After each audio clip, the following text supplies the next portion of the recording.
Hello guys, so kumusta? Kumusta? So nian ako sa balay guys, gikan pa ko sa akong trabaho. Pag-abot na ako sa balay, kung sa akong gibuhat, magluto.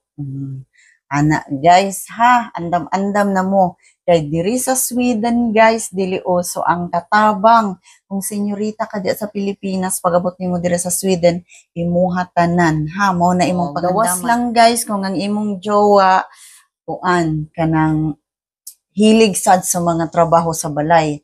So, pero ang ako guys, ang akong sitwasyon, i-share lang na ako sa inyo ha, nga ako jud tanan kay ang akong mana in town layo kay sa espiritu ning mga lihokon sa balay. Wala gyud ni siya ani, so ako atanan. So, mao na siya guys. I-share lang na ako ni kay para makaandam-andam sad mo no. Kay dili noon tanan oh, naay daghan diri nga okay ra sa ilaha kay ang ilang mana mutabang pero diri ako guys agoy. Mao na, kung wala ka na ano di sa Pilipinas, na pag-anad-anad na, ha?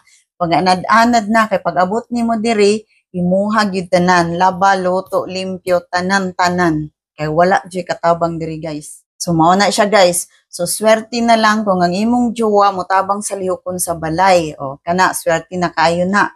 Kay kung dili, imuha gyud tanan magatiman sa mga bata kung nanamoy anak. O, 'di ba? So andam-andam na mo ha. O isultian ta lang mo kung unsa ang sitwasyon dire. Walay maid. So imuha tanan.